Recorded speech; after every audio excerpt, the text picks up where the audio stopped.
Olá! O programa Mulheres em Debate da TV Assembleia, em parceria com a Subsecretaria de Políticas Públicas para Mulheres, está no ar.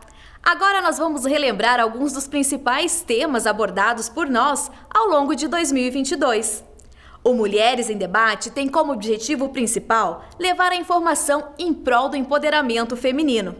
E a gente começa falando sobre um problema que afeta a vida de milhares de jovens em todo o país: a gravidez de meninas e adolescentes, que gera impactos sociais significativos, já que muitas delas acabam abandonando não apenas os estudos, mas o sonho de uma carreira profissional. Bom, e o Mulheres em Debate nesse formato online está no ar em 2022. E antes da gente ir para o nosso bate-papo, vamos para um breve VT a respeito desse tema que nós vamos tratar com as nossas entrevistadas.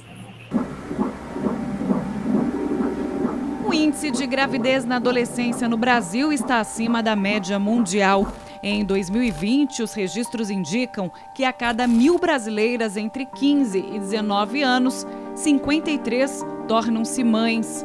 No mundo, são 41, conforme relatório lançado recentemente pelo Fundo de População das Nações Unidas. A média da América Latina é de 62 meninas a cada 1.000 que engravidam nessa faixa etária. Os dados reforçam a necessidade de tratar a gravidez na adolescência como uma questão de saúde pública. Adolescentes mães tendem a abandonar os estudos para criarem seus filhos e têm 3 vezes menos oportunidades de conseguirem um diploma universitário.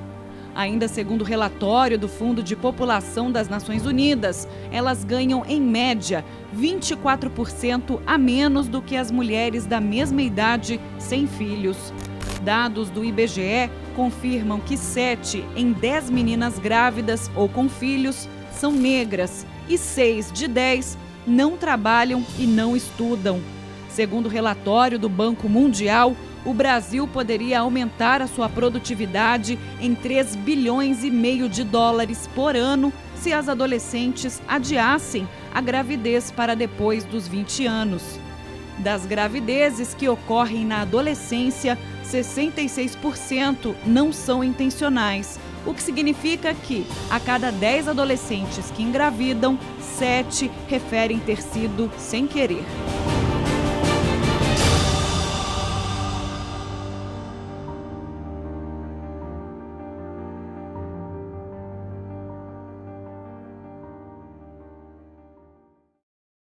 Muito bem, a gente observou na reportagem que o Brasil está entre os países do mundo com maior índice de gravidez na adolescência. E é por isso que antes eu quero me dirigir à Vera, que é da Secretaria Estadual de Saúde, até para ela responder para a gente por que a gravidez na adolescência é um problema de saúde pública. Vera. Muito obrigada pelo convite e poder participar aqui com vocês, né? Divulgar um pouco do nosso trabalho. Então, são vários fatores, né? Vários, são múltiplos. Uma é a falta de informação, às vezes, que esses adolescentes têm. Sempre eles são muito curiosos pelo assunto e nem sempre têm acesso às informações devidas. Às vezes aprendem com outros colegas ou pela internet de uma forma que não é adequada. Então, o adolescente, muitas vezes, ele, por conta dele acreditar aquela onipotência, que com ele não acontece, não saber, não ter noção realmente de como poderia engravidar. E acha que se fizer desta forma, ou daquela, ou uma vez só, não vai ocorrer a gravidez. Então, quando nós trabalhamos, nós orientamos, nós temos uma conversa franca, geralmente com especialistas, orientando esse adolescente, respondendo todas essas dúvidas e orientando da maneira correta os métodos contraceptivos, onde conseguir esses métodos, e também sobre os efeitos, sobre as consequências também de uma gravidez precoce em relação ao seu corpo, em relação ao seu projeto de vida, que aquele momento da adolescência é o momento de estar ainda estudando, que eles têm um projeto de vida, e levar a essa reflexão. Quando nós fazemos isso, geralmente, esse adolescente bem informado, ele pode até postergar esse início da vida sexual. Ou se inicia, eles têm todo o conhecimento para não ocorrer uma gravidez. Certo. E Vanessa, agora como profissional da medicina, o corpo de uma adolescente é preparado para gerar uma vida? Pode existir sequelas numa gestação precoce, por exemplo? Boa tarde, obrigada mais uma vez pelo convite. É um prazer estar aqui junto desse programa e da Secretaria de Saúde, para que a gente possa falar sobre a importância desse tema. A adolescente, ela não tem preparo físico para as modificações que acontecem durante a gestação. E isso se reflete no maior número de trabalhos de parto prematuros, maior número de doença hipertensiva durante a gestação, maior número de infecções urinárias, abortos espontâneos. Então, o corpo da adolescente, ele ainda está terminando a formação do aparelho reprodutivo, o amadurecimento, para aí, então, após, principalmente, os 18 anos, que é uma marca mais definitiva em relação à maturidade reprodutiva, a mulher está pronta para engravidar. Certo. E Vera, agora falando sobre a atuação do Estado, existe algum protocolo, existe alguma atuação de vocês junto a essas famílias mais vulneráveis e que, de certa forma, podem trazer mais números aí de gestações na adolescência, até mesmo na pré-adolescência? A gente ouve alguns casos assim também. Então, existe o nosso trabalho junto aos municípios, né? Nosso papel de indutores de política. A gente não está na ponta direto com as adolescentes, mas a gente orienta os serviços para que tenham uma estrutura para atendimento do adolescente, um atendimento de forma a atender às suas especificidades, de preferência separado, ou atendimento individual quando necessário. Então, nos serviços de saúde, é a atuação facilitar o acesso desse adolescente nos serviços, tanto para orientação quanto para aquisição dos métodos. Nós temos o programa de saúde na escola, que também, junto com os professores, nós orientamos também os adolescentes, as adolescentes, envolvendo o menino também, né, no processo de discussão da gravidez, porque às vezes é muito comum trabalhar a menina. Então, trazer o menino para essa discussão e, inclusive, para a responsabilidade, que a gravidez se faz a dois. Doutora Vanessa, e qual que seria a primeira orientação, por exemplo, para um adolescente que pretende iniciar a vida sexual? Uso de camisinha, uso de anticoncepcional, existe uma idade adequada para isso? Nós sabemos que as gerações estão começando cada vez mais cedo a vida sexual e isso acaba interferindo também até nessa questão reprodutiva, meninas cada vez mais novas engravidando. E como é que a gente pode orientar esses jovens? Como é que vocês abordam esse tipo de tema? É uma conversa muito complicada, porque o adolescente, de uma forma geral, ele não planeja em relação, né? Ele não tem essa atitude adulta de fazer um planejamento. O que acontece é que, em meio à balada, em meio ao embalo do namoro, ele acaba tendo relação. Então, o que nós recomendamos é que, uma vez que a família perceba que essa adolescente ou esse adolescente estão começando a ter namoro, estão começando a ter o ficante, que já traga ele para a unidade de saúde, para a gente já começar a falar sobre métodos contraceptivos. E no mês da mulher, o programa Mulheres em Debate abordou o respeito e o empoderamento feminino nos espaços de poder. De acordo com uma pesquisa do IBGE para o Dia Internacional das Mulheres, celebrado em 8 de março, atualmente 41,8% dos cargos de chefia são ocupados por mulheres, contra 58,2% por homens. Esses dados mostram como a desigualdade de gênero ainda marca uma forte presença em instituições e empresas, criando diversos obstáculos para o público feminino, como situações de abuso e salários mais baixos quando comparados aos do público masculino. A inserção da diversidade nesse sentido contribui para que esse grupo reivindique cada vez mais espaço nos ambientes corporativos. Os dados do Ministério do Trabalho mostram que o trabalho feminino está concentrado em alguns setores, como de serviços, comércio e indústria da transformação. O único setor em que as mulheres são maioria é o da administração pública. De 9,5 milhões de postos de trabalho, 5,5 milhões são de mulheres. No ensino superior, as mulheres são maioria. Elas também são as que possuem maior dificuldade de inserção no mercado de trabalho.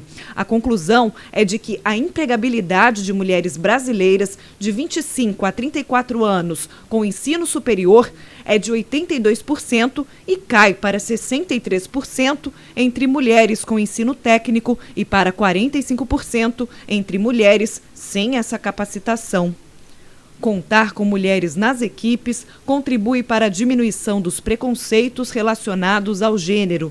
Isso porque instituições e empresas se tornam menos autoritárias e mais colaborativas, favorecendo, sobretudo, o combate aos papéis impostos sobre a presença do público feminino em cargos de liderança. Nós já evoluímos muito, Lívia. Eu entendo assim que a mulher... Durante muitos anos, nós tivemos um papel um pouco à margem, né, da sociedade com relação à questão profissional, mas, assim, de pensar que na década de 1920 nós não votávamos, não podíamos abrir empresas sem autorização dos maridos, e hoje nós já podemos fazer isso e muito mais, né? Nós já estamos ocupando espaços que antes eram ocupados só por eles, então eu vejo isso como uma grande evolução. Temos muito, como vimos, ainda a melhorar e evoluir, mas eu entendo assim, a respeito do Estado, que é o que eu posso falar hoje, né, da nossa estrutura do Estado. Nós temos mulheres inteligentes, mulheres muito capacitadas à frente de cargos de liderança. Nós temos hoje 3 secretárias de Estado à frente de grandes secretarias, como a Secretaria de Educação do Estado, né, que desenvolve as nossas crianças para o futuro da nossa sociedade. Então, nós temos a nossa secretária Elisa Cleia, também à frente da Secretaria de Direitos Humanos, Assistência Social e Trabalho, que faz esse trabalho de integração da nossa sociedade. Nossa consultora legislativa, Ana Carolina, que é uma mulher assim brilhante no que faz, está sempre ao lado do governador, nos apoiando em todas as nossas legislações do Estado que nos norteiam com relação às políticas públicas.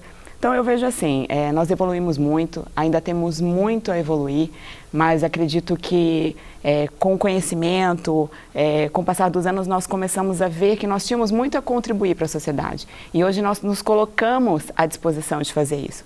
Então, acho que isso vai fazer com que a gente cresça bastante ainda. Bom, e doutora Ana Carolina, na sua opinião também, como é que é o papel da mulher nessa evolução das relações de trabalho, também contando para a gente um pouquinho da sua experiência? Oi, Lívia. Pois é uma mudança geracional, acho que é isso que a Ana colocou.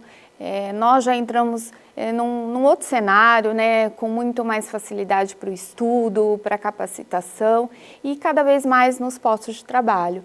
A realidade do estado de Mato Grosso do Sul, aí bem desenhada pela Ana, com indicações técnicas, com mulheres capacitadas à frente das suas pastas. Então, há, de fato, muitos espaços hoje já ocupados por mulheres e com todo o mérito para estar ali naquela condução, né? Sabemos das dificuldades, sabemos dos números muitas vezes reduzidos, mas eu acredito que mais do que números, mais do que sermos talvez diferentes ou melhores, o que realmente a gente a nossa luta, o que a gente busca é para que haja esse equilíbrio, né, na participação em espaços de liderança, associados a esses requisitos de dons, de aptidão, de estudo, de capacitação, e é isso que a gente tem se unido a Ana à frente de uma secretaria, né, mãe aí do Estado, administração e desburocratização, é testemunha da parceria que nós fazemos no dia a dia, né, Ana, em todas as nossas ações e unindo esforços para que essas conquistas sejam consolidadas, que esses espaços não sejam temporários, né, e não só pelo gênero, mas que associado ao gênero, essa nossa aptidão, capacidade, ela realmente seja permanente, nós temos desbravado, então que isso se consolide. Além de evidenciar o recorte de raça, destacando o protagonismo da mulher negra na sociedade atual e fazendo referência ao momento político, em que a representatividade feminina está cada vez menor nas casas legislativas brasileiras. O Brasil é o 5º país do mundo no ranking mundial de violência contra a mulher. Está à frente até de países teocráticos islâmicos, onde as mulheres podem ser condenadas ao apedrejamento e nunca são emancipadas das tutelas de seus pais ou maridos. Sancionada em 9 de março de 2015 no Brasil, a lei do feminicídio alterou o Código Penal brasileiro e qualificou o feminicídio como crime hediondo no país, o que faz com que o ritual do julgamento seja dado especialmente por um tribunal do júri, também conhecido como júri popular.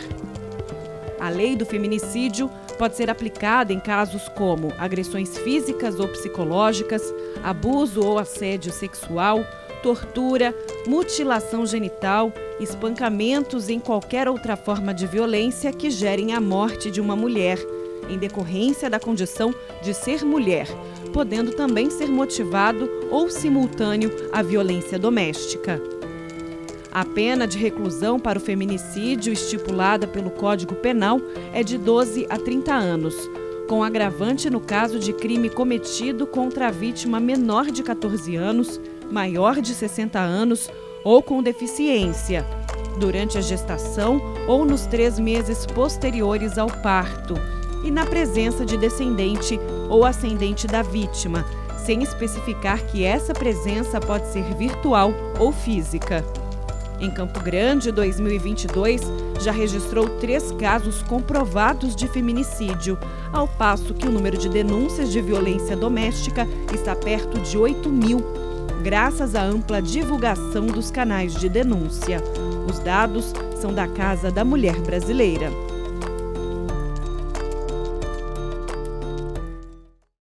E nós estamos trazendo o tema feminicídio mais uma vez aqui para o Mulheres em Debate, só que dessa vez para tratar de outras perspectivas no ponto de vista aqui das nossas convidadas.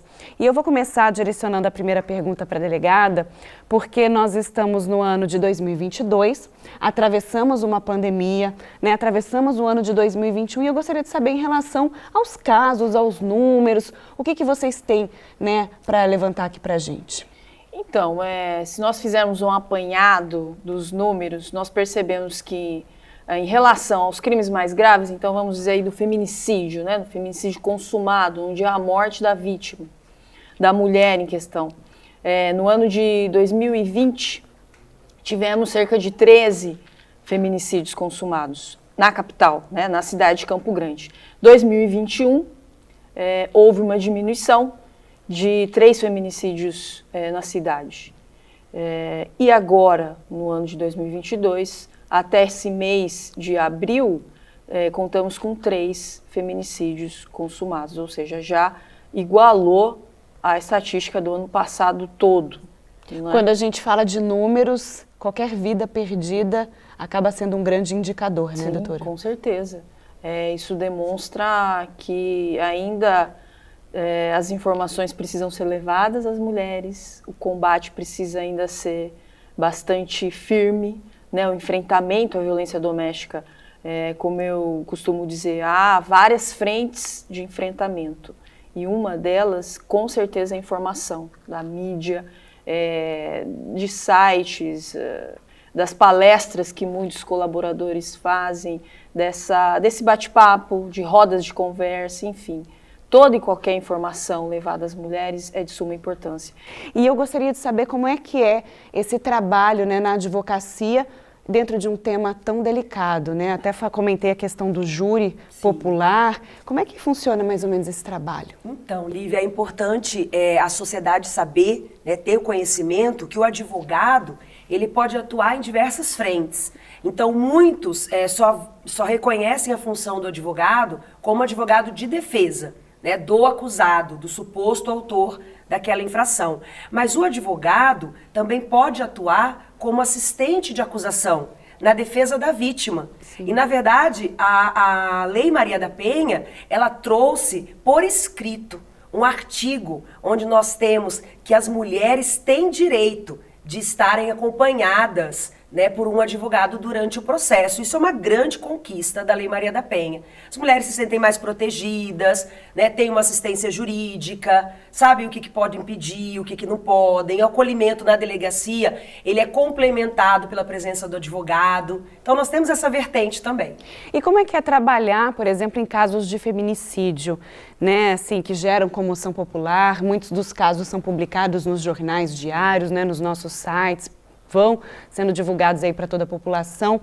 São assuntos muito sensíveis, né, doutora? Sim, são assuntos sensíveis, eles atacam diretamente a família, né, a sociedade. Então, enquanto assistente de acusação no júri, nós, advogados, levamos a família para o júri. Então, ao lado do Ministério Público, né, o advogado vai atuar trazendo esse lado da família, mas também trabalhando com o fato, né, com as provas. E o advogado que faz a defesa do réu nesses processos também tem que atuar de maneira respeitosa com a vítima, de maneira delicada, sempre dentro do que está no processo, né? Nunca deixar exalar o preconceito. Para quê? Para exatamente o que a doutora falou, para que a gente continue dando informação e trazendo essa mulher, né, para a delegacia, trazendo essa mulher para o escritório de advocacia, onde ela se sinta acolhida. E numa investigação, como é que vocês chegam à raiz, por exemplo, do problema de como que nasceu esse feminicídio? Se foi fruto já de uma violência doméstica, né, que se arrastou ali naquele ambiente familiar, se eram ameaças que surgiam de fora de um ex-parceiro, um ex-companheiro? Então, como é o passo a passo, né? Sim. Quando a vítima comparece na DEAN, aqui em Campo Grande, ela tem todo um apoio, um suporte da Casa da Mulher Brasileira. Então, primeiramente, quando ela pisa ali na Casa da Mulher Brasileira, ela passa por uma recepção, onde ela já tem um acolhimento, lá os dados que são preenchidos, e em seguida ele é encaminhado para o setor psicossocial. Faz parte de todo o atendimento.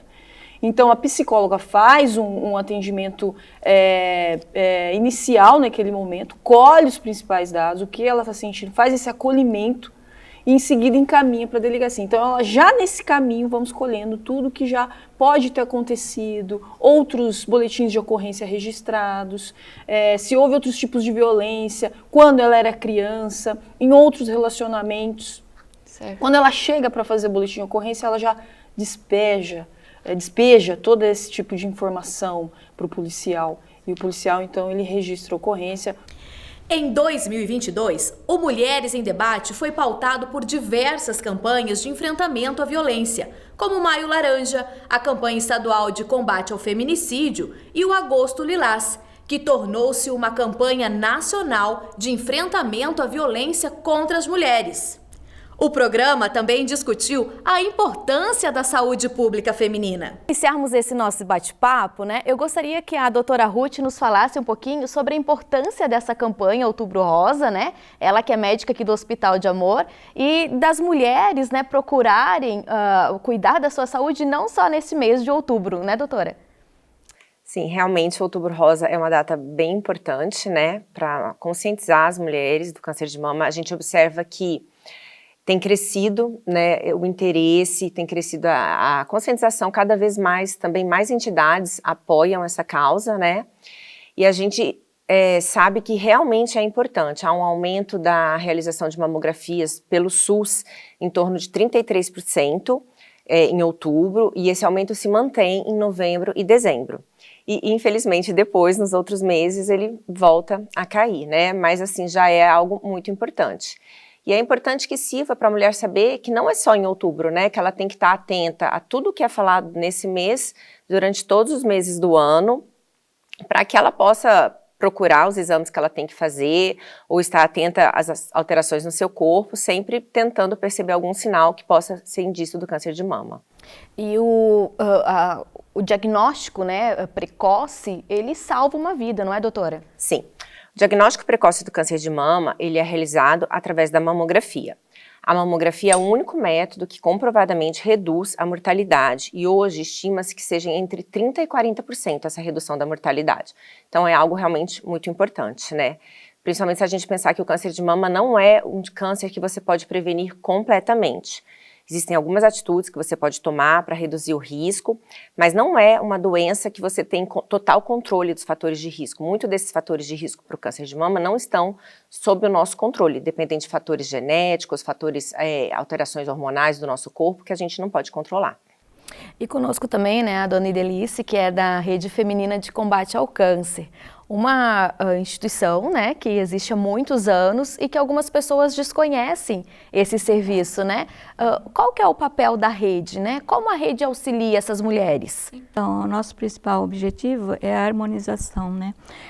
Depois que ela vai para o tratamento, então é aí que nós entramos, né? Oferecendo perucas, né? Porque aí vai cair o cabelinho dela e tudo. E a gente oferece perucas, lenços, turbantes, né? O sutiã, né? Sutiãzinho. E tem um enchimentozinho, algumas falam prótese, mas não é uma prótese, né? Na verdade, um enchimentozinho que é, né? Para dar, para esteticamente ficar bem, não é? Então, além disso, nós temos uma casa de apoio onde nós recebemos as pacientes, não só mulheres como homens, em tratamento no Hospital Alfredo Abrão, e uma casa de apoio que elas, por exemplo, elas moram no município, fora, né, e tal, e aí não tem onde ficar, não tem um parente e tal, e não pode pagar um hotel. Então, nós recebemos esses pacientes na nossa casa de apoio. Então, o trabalho da rede atende as mulheres, e como a senhora falou também, alguns homens, de todo o estado do Mato Grosso do Sul? Sim, de todo o estado. Gratuitamente? Gratuitamente. E como que essas mulheres, elas chegam até a rede?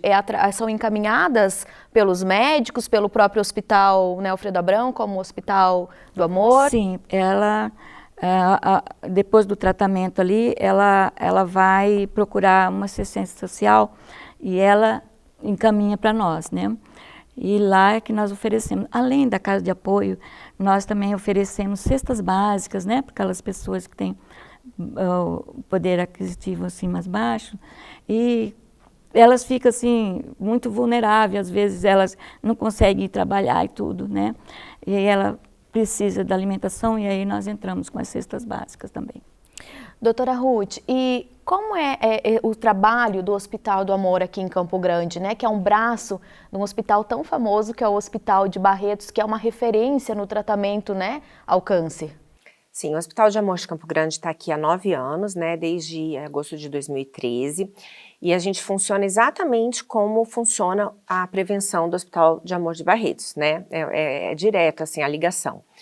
A gente atende mulheres para fazer exames de mamografia de rastreamento e exames de Papa Nicolau, que também é mais conhecido como preventivo, que é a prevenção do colo de útero. Desde que essas mulheres estejam na faixa etária recomendada para rastreamento, elas podem comparecer lá, elas não precisam ter pedido médico, porque é um exame de rastreamento, e elas vão fazer um agendamento, ou às vezes elas vão conseguir fazer no mesmo dia o exame que elas precisarem, né? Ou mamografia, Papa Nicolau, às vezes os dois, né? Para rever todos os programas do ano de 2022, acesse os canais da Lemes ou o site www.naosecale.ms.gov.br.